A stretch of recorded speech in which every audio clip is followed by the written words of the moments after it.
We're here with Shawn Romig inside Pennsylvania at his personal car collection. Today we're going to talk about the Viper Registry, the book that he was involved with, and the book that he's writing. And he's going to show us a bunch of his cars.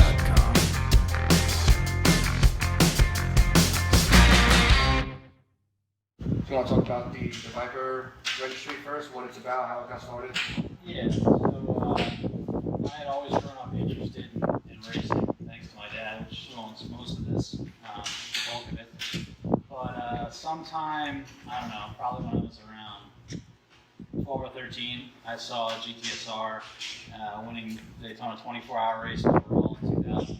And I remember seeing that car on TV. And at some point, I went with my dad to like a swap meet for parts and whatnot. And they had a small die-cast model of that car. I knew it existed, but when I found it, you know, it was like a little light shining down on that. I remember seeing that car and I wanted to buy it. And fast forwarding years later, I had the passion for those race cars.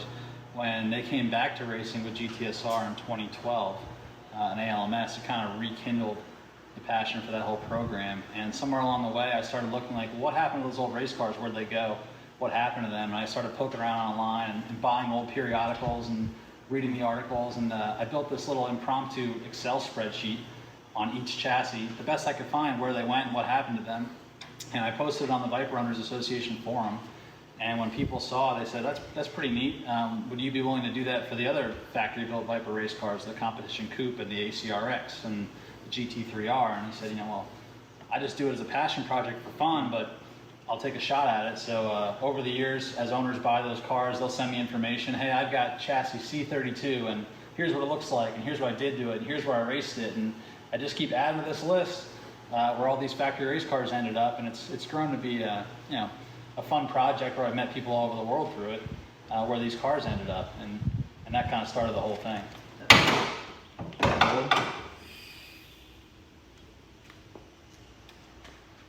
So you made any modifications to set it up for racing? So I was fortunate that the gentleman I bought it from, Bill Pemberton, out of Woodhouse Dodge, had done everything I would have loved to be able to do if I could have bought one new and couldn't have afforded to. He took a lot of the components off the acr-x race car and put them on this car. So the headers that came on the acr-x, this was a prototype closeout panel that an aftermarket company was working on to improve cooling, the breather system for, as a basic cash can that the race cars came with. He did a few of the internal parts, like for the rear differential and the braking system. But it had, it's nothing crazy in terms of from the way the ACR street car came. But a few of the different add-ons that the race cars had, the engine controller is in there. Just stuff that I would have liked to have purchased. If I could have bought one new and done it myself, it was the perfect car for me. It was already set up. Is there anything else that you want to do to it? Or? Well, the one thing I did just do to it that I always wanted was I found an original Comp Coupe racing seat that came in the factory race cars, and I just had that fitted. Well, it was quite a process to do without modifying the interior, but I just put this in this off-season. And in terms of, if you've ever been on the racetrack in a car that has decent grip, it can really wear you out. Even with a harness, my legs would be braced against the tunnel and the door, and my knees would be all bruised up, and I'd be tired in half an hour. Well, basic safety, obviously this is going to make a big difference, but just holding you in there really helps. And these are pretty hard to find.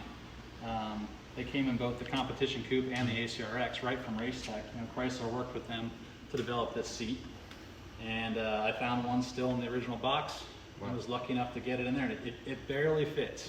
Without taking any of the panels off. You really have to get it just so. So you got the registry, you raced your car, and you want to tell us about the books you're involved with and the book that you're writing now? So the registry, I can't remember exactly the genesis, but I believe Maurice Liang, who founded Viper Club of America and then later Viper Owners Association, he's written a number of books on Viper, been around since the beginning when the car came out. A key figure. I think I might have emailed him and said, why hasn't anyone written a book on Viper race cars? And he's like, I don't know, why don't you do it? I was like, well, I'm not an author. He's like, well, why don't you take a shot at writing the racing chapter of my new book? Because he's not really a race fan per se. He loves Viper, maybe more than anyone, but just really isn't into racing. I was like, I guess I can try. So through Maurice, originally, I got to interview a number of the original members of the GTSR racing team, both Chrysler engineers, drivers, pit crew guys. I mean, people from the Orica side in France, Kanaska Southwind down in Birmingham, Alabama. And very quickly, I had more information than I could even fit into Maurice's book. He only had so much room to fit a chapter on racing. And that became, well, when you finish writing my race chapter, why don't you try writing your own book? And that's kind of what we're going for now. It's, it's all self-funded passion project, but I've been fortunate enough to interview, I've lost count how many members of Chrysler racing efforts on Viper from 1994 with a small private team at Le Mans, all the way through Riley Motorsports efforts, that would pretty much end in 2016 in IMSA. Like I said, I think we have over, I don't know, it's close to 60 hours of audio recordings with these guys, talking about how these factory Viper race cars were built, developed over the years, which is kind of the really cool stuff. The stuff they found at 3 a.m. in the wind tunnel, and they didn't expect to work, and then it did. Little things like that. That's been really exciting. And the problem now is almost the same problem I have in Maurice's book. I've got so much information, I don't know how I'm going to fit it in one book. Have you started actually writing, or are you still collecting information? The problem I seem to have is I can't ever draw the line that says, all right, stop collecting information and write. So what we have is, I say we because I have a good friend of mine who's helped me out with the Kurt Wadsworth, collecting information. I have an outline that's already very close to 200 pages on its own, and that doesn't include all my audio recordings. So I'm not even sure how I'm going to break this thing down. You want to try to get all the story and to give credit to all these people that worked on this over roughly 21 years of racing, but it's tough because when you're self-publishing a book, you have to put the money up to print the book, and the bigger you make it, the more investment you need. So I'm not sure how we're going to do it yet, but man, there's so much information we've collected. And I'd just like to get it out there to get these guys credit. The one thing with Viper Racing, it seems, if you go on the typical Google search, there's a lot of stuff out there that's just incorrect. I don't know how that happened or why, but if you talk to the guys who actually did it, they're like, oh, that's not how it happened, or that company didn't do this, we did it. So you're going to set the record straight. I'll try, give the right people the credit they deserve. I mean, they really accomplished a lot with Viper over the years relative to the support they had, and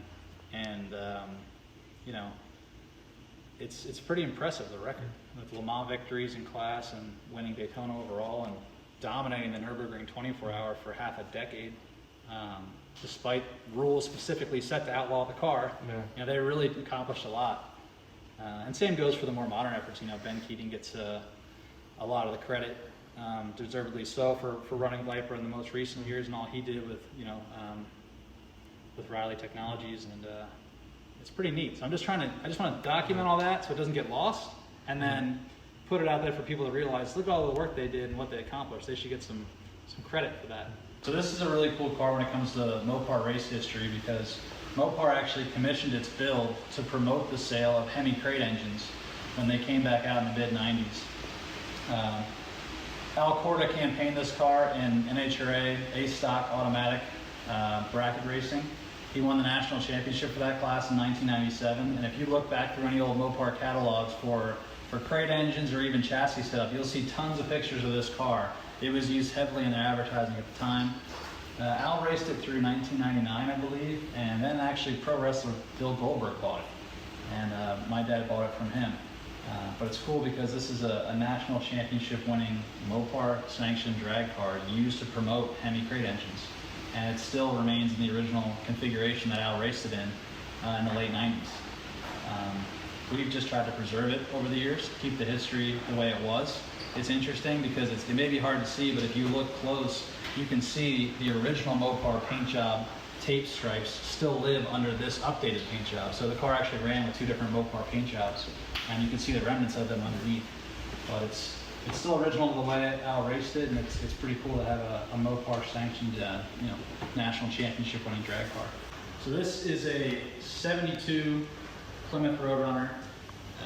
It's pretty cool because it's actually a 72 Roadrunner GTX originally with a 440 U-code car. Those were pretty rare in 72. And the interesting part about this car was only a street car for a few hundred miles. Its original owner drove it to break in the engine and immediately converted it into a super stock race car in 72. But it's cool because it has Mopar-backed racing history. And even though the door lettering isn't on there at the moment, the original paint job that it was run with their backing is still on the car. So it's pretty neat. A race car its entire life, basically. And as such, it's pretty unique. So this was in my family since before I was born. Probably the earliest introduction I had to actually. So this was in my family since before I was born. Probably the earliest introduction I had to actually experiencing Mopar performance as a kid. My dad had restored it. It was in a field rotting away. Everything was pretty much shot in the car back in the early 80s. It was restored back in the early 80s, and it's due for another restoration. But it's an original 383 4-speed 71 Roadrunner, original air grabber hood car. This is an EV2 Hemi orange car. But I remember specifically pulling out of our driveway. I was probably, I don't know, 9, 10, and the first time you feel like the torque put you back in the seat. I remember being in the passenger seat of this car, and although it's very much due for a freshening, years old for sure. You know, it has a pistol grip 4-speed. I remember that. You remember when you start the car, the whole thing shakes. You know, it's totally different than the modern cars, but that definitely will always stick with me, and I'm glad we still have it in the family. It's got some cool family history, and I'm glad he saved it back in the early 80s, long before I was born. But it's a cool car for sure. First ever experience in competitive driving, drag racing. And at the same time, my dad had purchased this new, and we used to go together to Maple Grove Raceway in Reading, Pennsylvania, and race against each other all the time. And it was a lot of fun when the vehicles were both kind of stock, because they were pretty similar in times. They both ran high 13-second passes. And then over time, as I was in college getting my engineering degree, I got fascinated with the turbocharged performance and how to get more out of the car, and this thing kind of became a project to apply what I was learning in school directly on a vehicle. And even though it doesn't really look any different from the outside, the mechanical configuration evolved over the years, and it was into the 12 seconds, and then mid-11s, and then deep in the 11s, and was trying to become the first to run a 10-second pass on the stock long block, and in college ran out of money and never got to do that. And now it's at the point where today it still doesn't look that extreme. It made just over 550 horsepower at the tire years ago. I haven't been able to run it since because I just don't have the time, but it's got sentimental value to me because, I mean, it was my first new car that I bought. I did all the work on it myself. I learned a lot through it. I met a lot of people racing the car. Back in the mid-2000s when they didn't make a lot of parts for these, I mean, we were kind of figuring out as we went. We had a whole community of guys running SRT Neons that would show up at the track together at Reading or Island Dragway. We had a blast. So I probably won't ever get rid of it just because of those memories. I mean, the car only has, I think, 19,000 miles now, but it has to have 500 passes on it, hours on the dyno, learning how to tune it. And it's got a lot of cool memories for me. So these things were really impressive when they were new. You know, what you got for 18 grand in 2000. All of this I made. When the original setup that was on it was a really small eBay turbo. And it was choking the car pretty bad. And I wanted to learn how to weld a little bit better, so policed up some steel scraps and just kind of figured it out as I went. And now it has this T6 based Borg-Warner S475. Just one of the simple side exit exhaust. Like I said, it's mostly a strip car, even though it's still street legal, but there's not a whole lot of 64 B bodies running around with wet power and a turbo. I know one that's particularly quick, a 62, but I thought it was pretty neat that it combined my interest in the Ram Chargers race team with the muscle cars I grew up with the turbo technology I fell in love with in college, and it was a fun project to play with and kind of make it a mixing of the two worlds. Skip Barber Pro Series, it's a Mondial chassis underneath. They actually were the same chassis the Saab Pro Series used, and then when Dodge bought the series, they put 3.2 liter V6 engines in the back of them, 250 horsepower, and a Hewland gearbox, I think a 4-speed gearbox. And how much does this weigh? I'm not exactly sure how much this would have weighed. Not much more than 1,000 pounds though. But the series I think was around, for Dodge, 96, and they ran this car into the late 90s when they went to a Renard chassis. But anyway, all the cars were the same, Spec series car, and a lot of up-and-coming drivers went through this series to become, future pros.